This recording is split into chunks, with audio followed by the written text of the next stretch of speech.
Bueno, el tema que vamos a ver hoy es ecuaciones diferenciales reducibles a ecuaciones diferenciales exactas, ¿sí?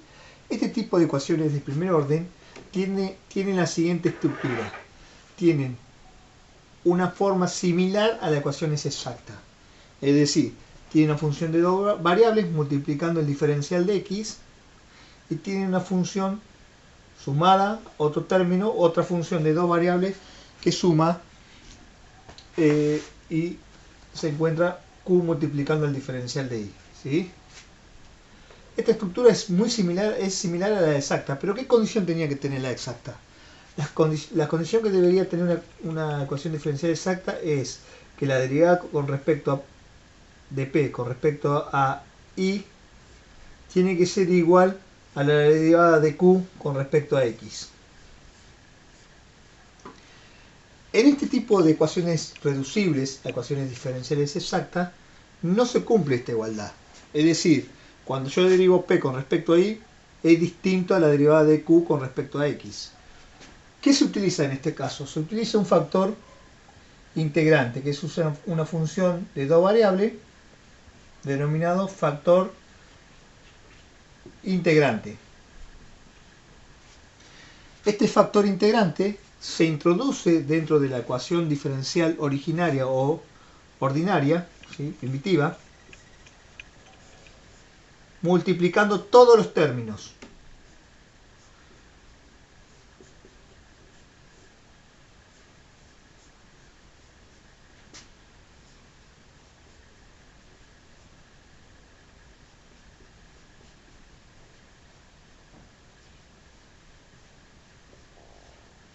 ¿Sí? Se multiplica todos los términos. ¿Qué ocurre? Este producto de funciones de dos variables generan una nueva función de dos variables. En este caso la vamos a denominar m. Y en este término, q por f, se va a denominar n.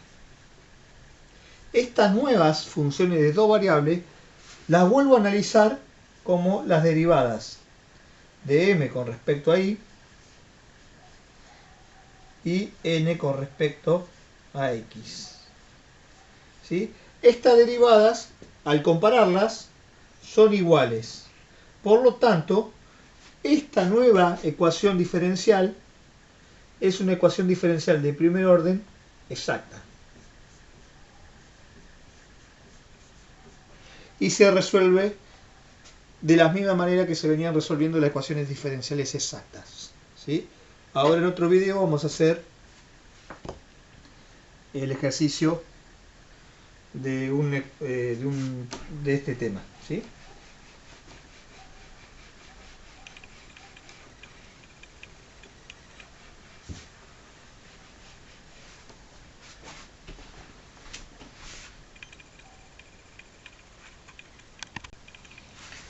Bien, tenemos un ejercicio de una ecuación similar a la estructura de una ecuación diferencial exacta, es decir, tiene una función de dos variables multiplicando el diferencial de x, que esta la denominamos p.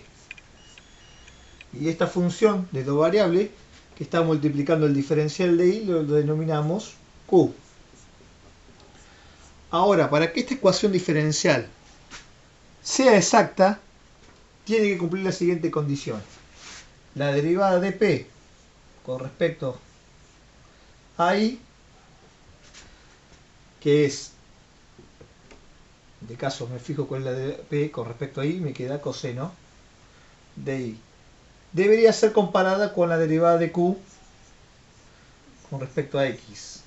¿Sí? Y me fijo que en este caso vale 0, porque la función es de y cuando la derivo con respecto a x me da 0. Al compararlas observo una desigualdad, por lo tanto esta ecuación no es exacta, no es una ecuación diferencial exacta. ¿Sí? Para que sea una ecuación diferencial exacta, lo que le voy a incorporar a esta ecuación es un factor integrante, que es la siguiente función, ¿sí? E elevado a x. ¿Cómo lo incorporo? Multiplicando en todos los términos de la expresión. Es decir, me va a quedar e a la x por el seno de y, diferencial x más e a la x por el coseno de y, por el diferencial de y igual a 0. Acá también lo incorporo multiplicando, pero 0 por cualquier función sigue siendo 0. Bien, esta nueva función de dos variables la tengo que analizar nuevamente. ¿Sí? Nosotros lo habíamos denominado m. Sus derivadas, tengo que analizar las derivadas. ¿Sí? ¿Qué derivada? La derivada de m con respecto a y, que es, si me fijo, e a la x, que es una constante, se comporta como una constante, por el coseno de y, que es la derivada de la función y. Y la derivada de n con respecto a x. En este caso analizo, tengo e a la x, que es la función x, por la derivada del exponente, que vale 1, por la constante de la función de y, ¿sí? Porque estoy derivando con respecto a x.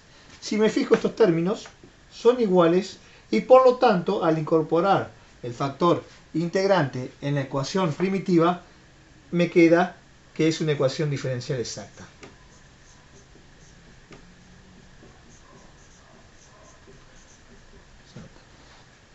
Verificando que es una ecuación diferencial exacta, la resuelvo como tal. Por lo tanto,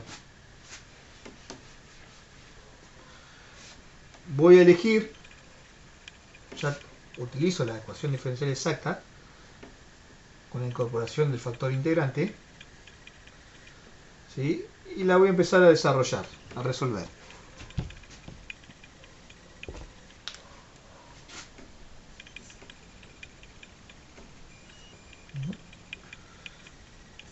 Bien, ¿cómo se resuelve? Voy a elegir el siguiente camino. La integral de m con respecto a x. ¿Sí? Elijo cuánto es el valor de m, que ya los tengo definidos, ya sabíamos que era este. Me va a quedar la integral de e a la x por el seno de y con respecto a x. Resuelvo esa integral y me va a quedar. El seno se comporta como una constante, así que sale afuera. Y, porque es una función de y, y voy a resolver la integral de e a la x, que es e a la x dividido la derivada del exponente, que es 1. ¿Sí? Me queda igual. Más una constante, que esta constante puede llegar a ser una función de y. ¿Por qué? Porque yo acá la consideré como si fuera una constante. ¿Sí? Bien. Esta función que me queda acá es la solución general. Pero ¿qué ocurre? Necesito saber cuánto vale esa función. Si esa función realmente es una constante o bien es una función de y. Por lo tanto, voy a verificar si esa función es una constante o una función de y. ¿Cómo hacía? Calculaba la derivada de u con respecto a y. Me fijo. Esta es la función u. La función u es esta. La derivo con respecto a y. Me va a quedar coseno de y por e a la x elevado a la x más la derivada de la función y, porque desconozco cuánto vale. Resulta que este valor comparado era igual a n de xy. ¿Sí? Si yo me fijo, n de xy era esta expresión que está acá. Esto era n y esto era m, que lo utilizamos para calcular. ¿Sí? N.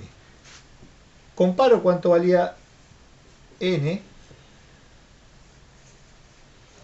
Y si me fijo, directamente copio lo que vale n, me fijo de este lado de la igualdad, este término coincide con este, por lo tanto, para que se cumpla la igualdad, esta igualdad, es decir, que esta función sea igual a n, no queda otra opción que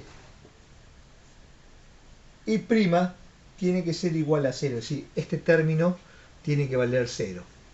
Si no vale 0, no se cumple esa igualdad.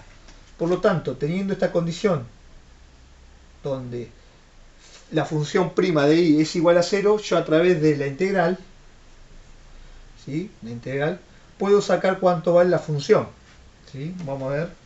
El paso opuesto a la derivada es la integral.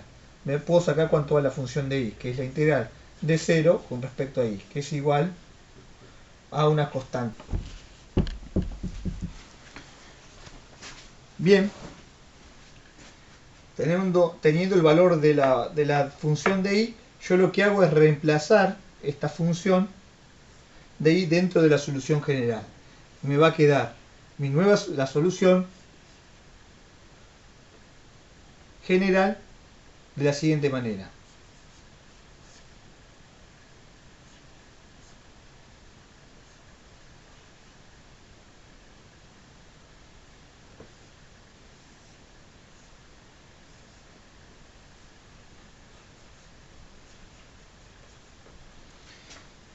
Es importante no colocar directamente una constante sea en este paso, porque esto puede ser una función de y. En este caso no lo fue.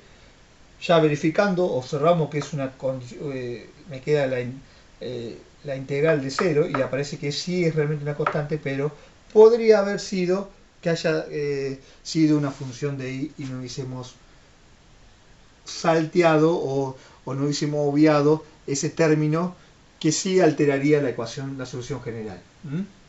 Bien, el ejercicio termina ahí y se observa.